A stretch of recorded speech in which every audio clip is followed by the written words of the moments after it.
Hello बच्चों, कैसे हाल चाल? सब बढ़िया। उम्मीद करता हूँ सब बढ़िया ही होगा। और पढ़ाई लिखाई कैसी चल रही है? हाँ, वो भी चली रही होगी।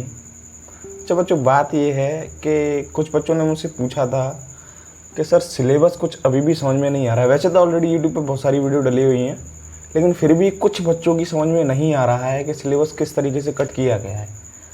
तो उनके फोर्स करने पर या उनके कहने पर मैंने एक वीडियो ही बना दी। तो उम्मीद करता हूँ वीडियो आपको पसंद आएगी और इसके बाद आपको कोई भी दूसरी वीडियो देखने की ज़रूरत नहीं पड़ेगी। तो चलिए शुरू करते हैं। वेलकम टू स्टडी हटके। इधर उधर ना भटके, चले आए सीधे स्टडी हटके and yes, feel the difference. चलो दोस्तों, स्टार्ट करते हैं। देखो बच्चों, जो इसमें जो रिड्यूस्ड सिलेबस है 10th के लिए, मैंने किसी को कंसीडर किया नहीं है। यहाँ पर सिर्फ एनसीईआरटी बुक को कंसीडर किया गया है। तो बच्चों देखो बच्चों, जो जिन चैप्टर्स पे बिल्कुल भी काटा नहीं गया है, जो जिनको रिड्यूस नहीं किया गया है जिन चैप्टर्स को, वो है आपका पहला, दूसरा, पाँचवा, छठवा, आठवां, 10वां, 11वां और 15वां। जैसा कि आप देख सकते हो, ये चैप्टर्स आपको कंप्लीटली करने हैं। ठीक है बच्चों, इनकी तैयारी आपको प्रॉपर वे में करनी है, क्योंकि मोस्ट प्रोबेबली यहीं से ज़्यादातर क्वेश्चंस आएंगे। ठीक है बच्चों, क्योंकि रिड्यूस्ड सिलेबस से ज़्यादा क्वेश्चंस बनने के चांसेस है नहीं।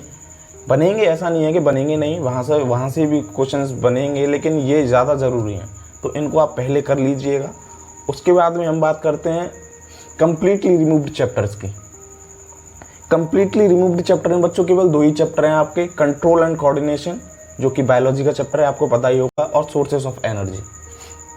इन 2 चैप्टर को पूरी तरीके से हटा दिया गया है।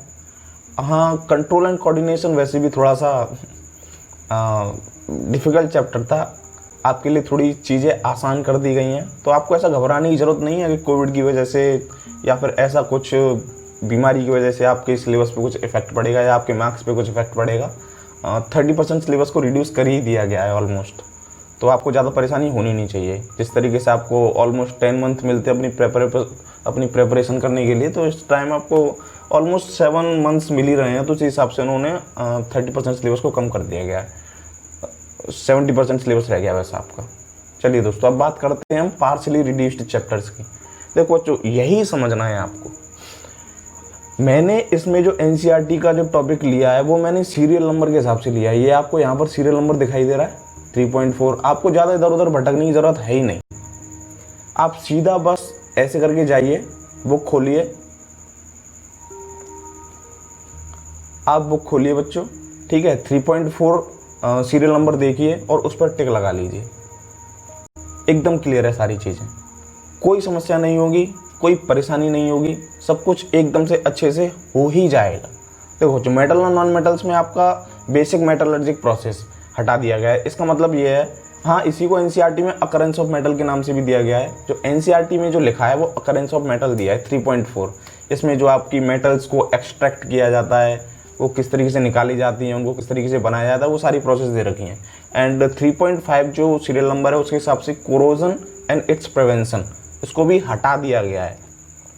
हाँ, जो जंग वगैरह लगती है लोहे में और फिर उसको कैसे बचा जा सकता है, इसको पूरी तरीके से हटा दिया गया है। क्योंकि इसके बारे में थोड़ा सा आप पहले भी पढ़ लेते हो, केमिस्ट्री को पहले चैप्टर में पढ़ लेते हो थोड़ा सा, इसीलिए इसको यहाँ से हटा दिया गया है। ठीक है बच्चों, चलिए नेक्स्ट टॉपिक पे चलते हैं। बच्चों, ये है कार्बन एंड इट्स कंपाउंड्स। ये चैप्टर लगभग पूरा सा ही हटा दिया गया है, इसमें कुछ ज़्यादा बचा नहीं है पढ़ने के लिए। हाँ, वैसे देखा जाए तो ये एक इम्पॉर्टेंट चैप्टर था।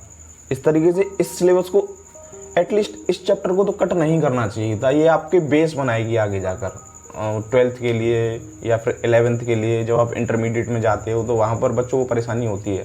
तो ये एक बेहद ज़रूरी चैप्टर था, लेकिन फिर भी हटा दिया गया है, तो बताना तो पड़ेगा। तो बच्चों, इसमें 4.2.1 सीरियल नंबर है, उसके हिसाब से difference between saturated hydrocarbons and unsaturated hydrocarbons को हटा दिया गया है।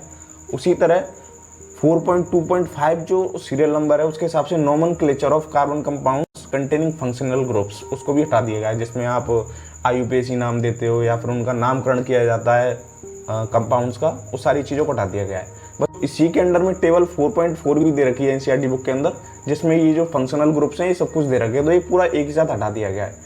ये जो टेबल 4.4 है, ये 4.2.5 इसी के साथ जुड़ा हुआ है। मतलब 4.4 ये जो टेबल है, ये इसी के अंडर में दे रखी है ये टॉपिक जो है।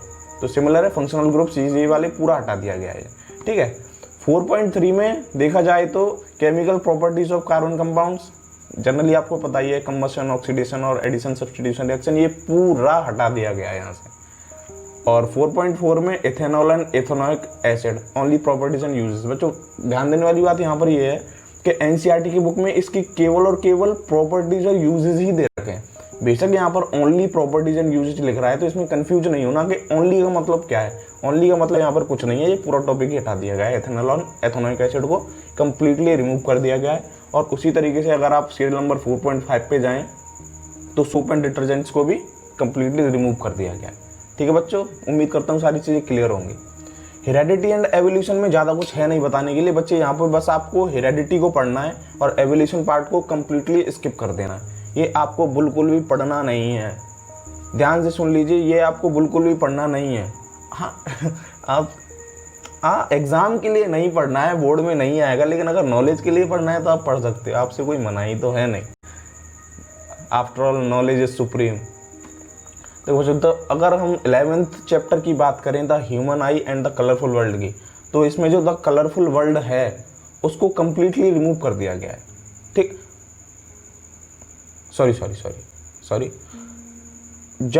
जो द ह्यूमन आई है उसको कंप्लीटली रिमूव कर दिया गया है। यहाँ पर कंप्लीटली रिमूव करने का मतलब क्या है, ये जो 11.1 टॉपिक है, ये सबसे पहला टॉपिक मिलेगा आपको इस चैप्टर के अंदर। 11.1 एनसीईआरटी के हिसाब से बताया जा रहा है, functioning of lens in human eyes, किस तरीके से हमारे जो आँख के लेंसेज है वो काम करते हैं। और 11.2 defect of vision and their corrections, जो आँख में प्रॉब्लम्स आ जाती हैं उनको कैसे ठीक किया जाता है, ये सारा टॉपिक हटा दिया है बच्चों। बात ये है कि इसमें applications of spherical mirrors and lenses, ये जो टॉपिक है ये करेक्शन के अंदर ही आ जाता है, ठीक है ना। ये कोई अलग से टॉपिक नहीं दे रखा है आपके एनसीईआरटी में, लेकिन करेक्शन के अंदर ही आ जाता है ये वाला टॉपिक, इसीलिए मैंने इसको वाइट से कर दिया है। तो ज़्यादा परेशान होने की जरूरत नहीं है, आप अगर करेक्शन नहीं पढ़ोगे तो ऑटोमेटिकली स्किप हो जाएगा। चलिए नेक्स्ट टॉपिक पर चलते हैं। मैग्नेटिक इफेक्ट एंड करंट की अगर हम बात करें तो इसमें आपका जनरेटर 13.6 पे दे रखा होगा टॉपिक, जनरेटर को कंप्लीटली स्किप कर दिया गया है या फिर उसको खत्म कर दिया गया है। इसमें बच्चों डायरेक्ट करंट, ऑल्टरनेटिंग करंट और फ्रीक्वेंसी ऑफ एसी, ये जो आपको यहाँ पर दिखाई दे रहा है, इसके लिए मुझे कोई अलग से टॉपिक मिला नहीं है एनसीईआरटी में, तो मैंने इसको वाइट से कर दिया है। ठीक है बच्चों, थोड़ा सा आप देख लेना इसको, अगर मतलब अलग से टॉपिक नहीं दिया है इसके लिए, मे बी पॉसिबल कि ये हिडन हो किसी दूसरे टॉपिक के अंदर, तो ये भी आपको नहीं पढ़ना है, प्रॉब्लम वाली तो कोई बात है ही नहीं। और डोमेस्टिक इलेक्ट्रिक सर्किट जो लास्ट वाला टॉपिक है आपका 13.7, सबसे लास्ट में मिलेगा ये आपको इस चैप्टर के अंदर, ये भी आपको स्किप कर देना है।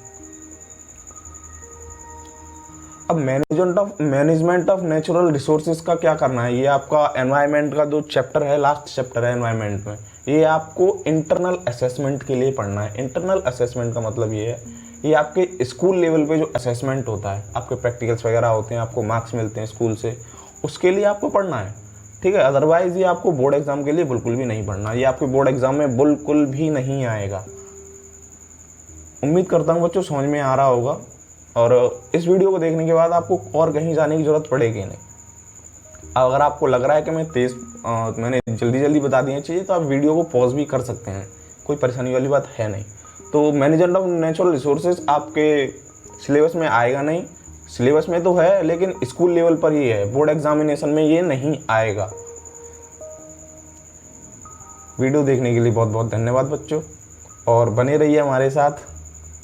अगर आपको चीज़ें इसी तरीके से सरल होती हुई चाहिए तो सब्सक्राइब कीजिए हमारे चैनल को अभी, और बेल आइकन को ज़रूर दबा देना है, आफ्टर ऑल थोड़ा सा मोटिवेशन मिलता है।